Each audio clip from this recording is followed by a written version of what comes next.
Hello grade 12s. We're going to do procedures without parameters now. Activity on page 136. So we open the shapes project in your grade 11 data files because we're doing the grade 11 methods from the textbook in grade 11. And we're going to write a procedure called square. So let's go and write our procedure square. Okay, I have already written it. I made it there as a header, procedure square, Control-Shift-C. And then in the procedure square, well, we have to create 10 lines. And each time we create the line, that's where we're building the line. And when we build it, after we build it, we add it to our rich edit. So if k equals 1 to 10, initialize a star string, and in here, the inside for loop, 1 to 10, we're building the stars. 10 stars in a string. We're building the string of 10 stars, and then after that happens, the rich edit will display the stars, and this display happens inside the outer for loop. So there's our shapes procedure. Then we're going to write a procedure called triangle. So you write the header over there, Control-Shift-C. You can either put it there or you can go and put it over here. It doesn't make any difference, except that this is now a global procedure, but over here that just means that only this program can see this procedure and use it. So Control-Shift-C, and then it implements, and you go full in your code. And what we're going to do is build a string of stars again, but each time we build the string, we're going to display it. Build a string, display it. Build a string, display 10 times. And it'll go from 1 star, and then 2, then 3, then 4. And each time we do that, we will have the rich edit will display the string. Now the trick is to always use the procedures that you've written. And they said, we must display squares, triangles, square. So all you do is write the word square, and then I'll put in a rich edit .lines.add for an empty line, and then triangle, and then another empty line, and then the word square.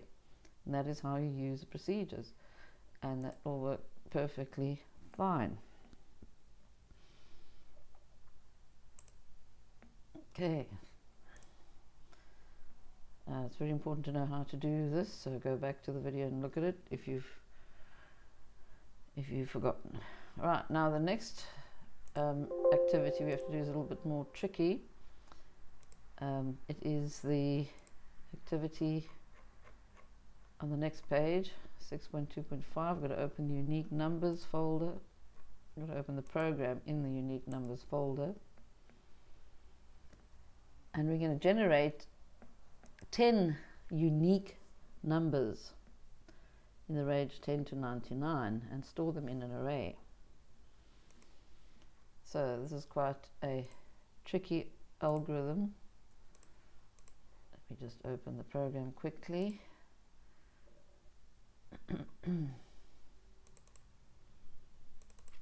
So we'll do this together.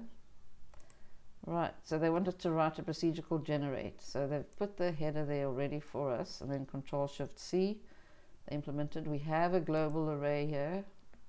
Here are numbers 1 to 10. So there's your procedure header in the private section. And then here is the implementation. Now they've given us some variables to work with, so that's fine. Now I know I've got to have 10 numbers. Okay, fine. So I'm going to start with a for loop. For I 10 do. Okay, don't forget about our begin and end. Now, each time I generate a number, I want to make sure that it's not equal to the numbers that already are in the array. So I'm going to just open an Excel spreadsheet to show you how this little problem can be solved. You might remember an algorithm before. If you want to generate 2 different numbers, you just can use repeat and generate the numbers until they are not equal to each other. And that is works very well with only 2 or 3 numbers that have to be unique. But in this case we want 10, so we can't go and apply the same algorithm. It'll be way too messy. That means we're going to have 10 different variables, but we're actually dealing with an array. So let's just say that is our array, okay, of 10 numbers. And there will be 10 digits in there. Now let's say we have the first number is 12. Okay, so let's say it's that.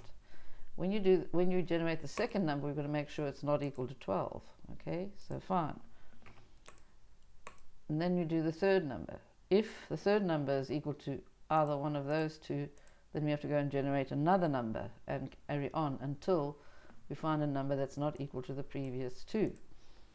So what's going to happen is we're going to have a counter going from 1 to 10. But we're going to generate numbers until the numbers do not exist inside the previous numbers of the array. And that is where we will use a repeat loop. So yes, okay, repeat until. But now we're going to have a counter. Let's use a counter, and they've got, we can use either one of these. We'll make that equal to, no, we're going to make inum equal to 0, and then we'll increment our counter inside, inum equals 0, and we will increment our counter inum, and then we're going to generate a random number. Okay, let's go and generate a random number now. Or maybe we'll say j equals 0, and you use inum as our random number.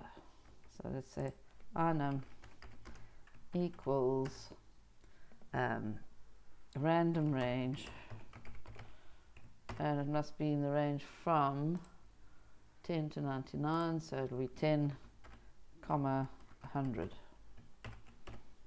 Okay, remember I must make sure we have math up here, otherwise that random range will not work. You must have the math unit included in your uses section.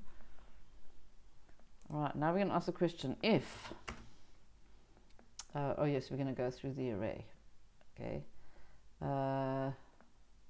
actually no, let's increment. If you're going to go through the array, we need to increment our j over here. Okay, repeat. Now we're going to go through our array for okay, sorry, I'm changing my mind all the time. I'll use inum there, and I'll say for j equals 1 to I num. Okay, for j equals 1 to I num, do if I num, our new random number, if it is equal to our array numbers square brackets j, then we will have a Boolean flag, which we do have found, and we call it found because they said found. They've got the Boolean variable there. We'll set found equal to false. So that means this loop is going to carry on from the first number in arrow numbers to whatever j is, okay, and then it will set be found to false if it finds a match. But we better set be found to true somewhere, you know, because this repeat loop will carry on until found equals true. Well, we could say found equals true over here.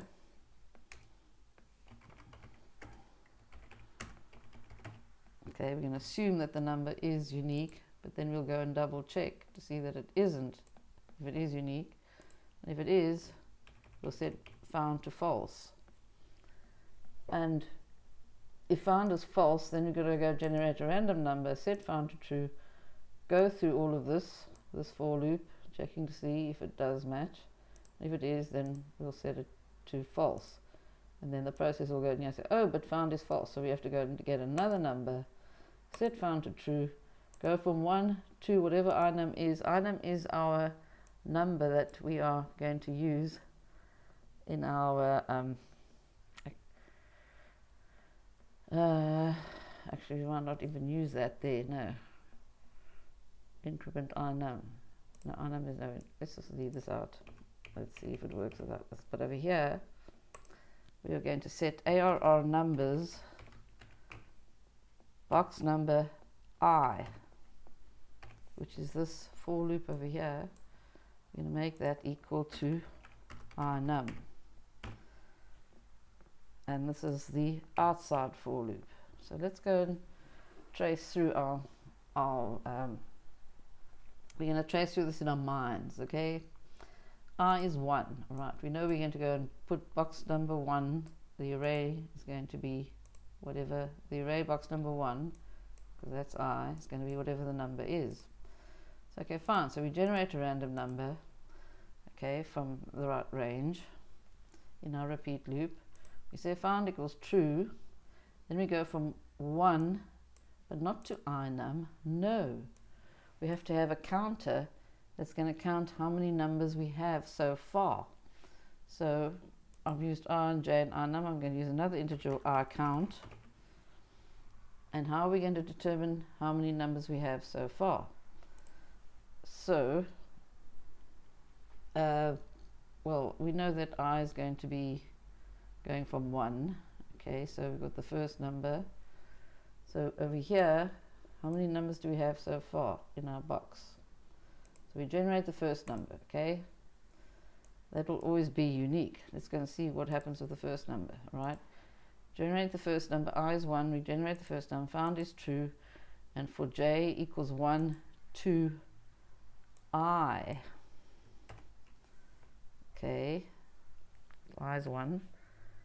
If inum equals, we've got that number there, array numbers J, B found is false. Now, it's not going to be equal to, so it'll be fine. The first time we generate a number, there won't be anything there on numbers, so this statement won't actually apply. B found will be true, and then we'll put box number 1, the array number 1, AR number 1 will have the random number in it. So there we go, 12, right. Now I is now 2, because remember for loop is going to go from 1 to 10. So let's say I is 2. So we get a random number, set B found for true, then we go for J equals 1 to 2. I is 2. We check the first one. If inum is AR numbers I, which is J, which will be 1, box number 1, B found is false. Okay. So B found will be true. So it's got to go and check another number. And this time J is going to go from 1 to 2.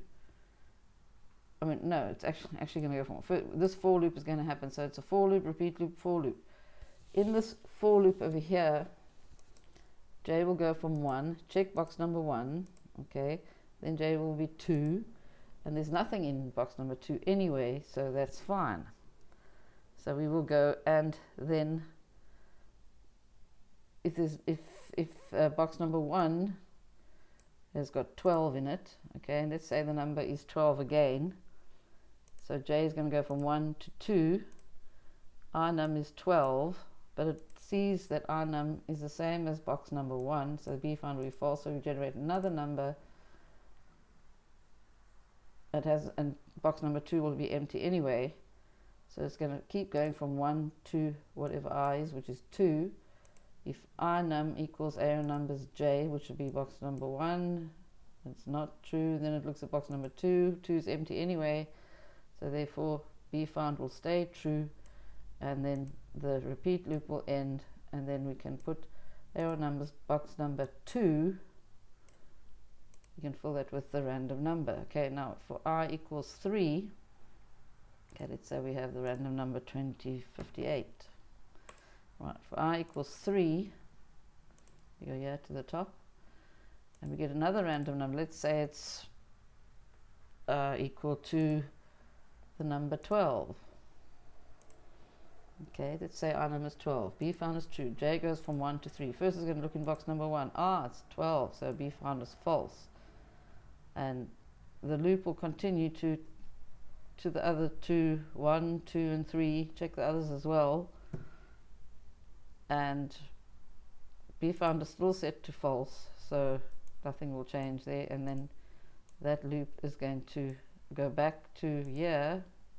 The repeat loop will go and generate another number, and let's say that number is 20. Let's say it's 25.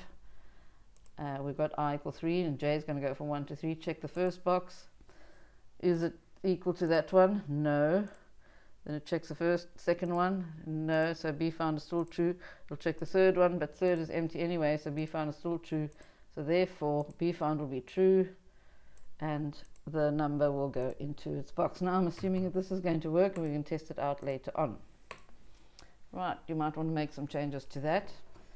So that was quite a bit of a problem to solve. The sort procedure, we're going to write the sort procedure now, sort it in descending order, and we know how to do that. So let's go and write the header, procedure sort, highlight it, Control-Shift-C, and now we're going to sort our array AR numbers, and we know how we're going to do that. J is KL integer, and the actual array is full of integers, so we use our sort algorithm for K equals 1, 2, the number of boxes minus 1, which is 9. And then for L equals K plus 1 to 10. Do begin and end. We're going to ask the question, if AR numbers, box number K, if it is, now we have to have it in descending order, so we're going to use if it's less than AR numbers, box number L. So we have to make sure we got this logic correct here with the comparison in our if statement. So if the box number 1 is greater than box number 2, think of it like that one. Or if box number 1 is less than box number 2, we want to swap them around. So itemp equals AR numbers, box number K, AR numbers, box number K equals AR numbers, box number L, and AR numbers, box number L equals itemp. So it's very important to revise your sorting algorithm, and that's what we're going to do. And AR numbers is a global array, so we're all good there. Now they said display, write a procedure display. I did the generate. Display is going to display the elements. I did sort before display, so let's go write our procedure display to display the elements horizontally, like in one line, one horizontal line, not one after the other. And this display is going to happen straight into the rich edit. So our procedure display, and put it under the others, procedure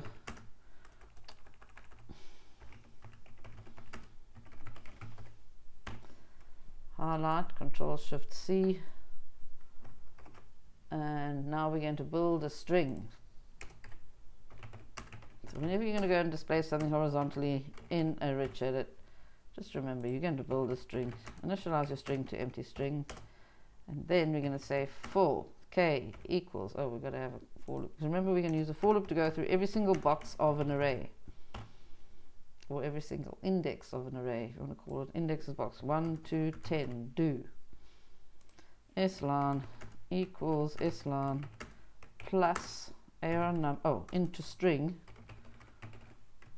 ARR numbers, box number K, and then we join that to a space.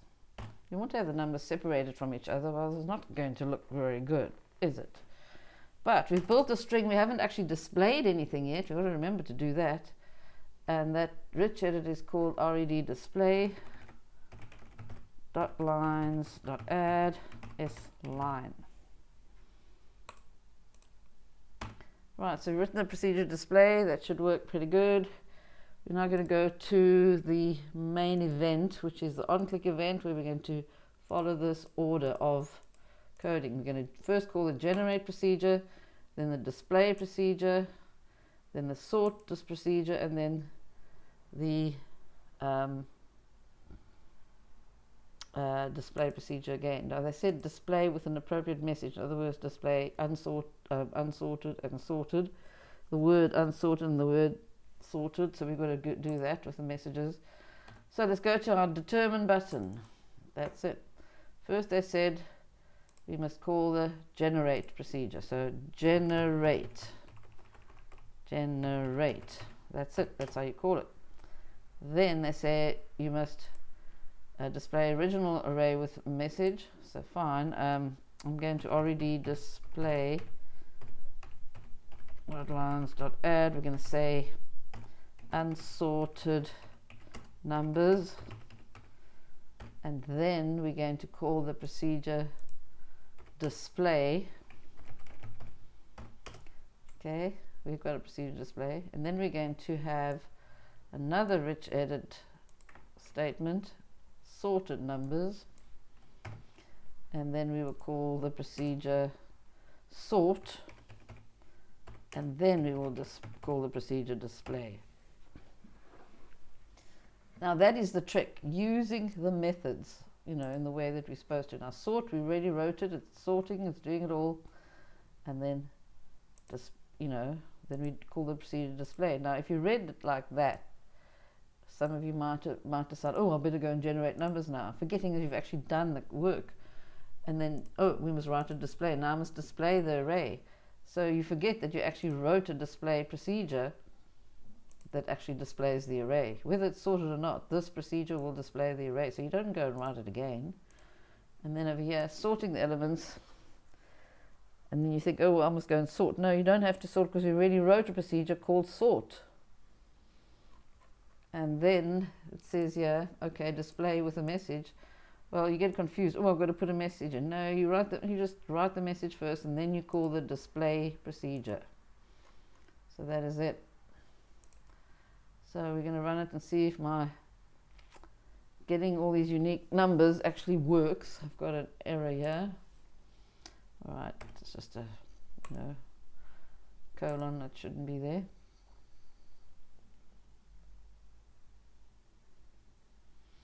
Generate. Are those unique numbers? They look pretty unique to me, so I'm quite happy with that. Right, so the algorithm worked, and if you get stuck, just go and watch the video again, but you have to try this by yourselves.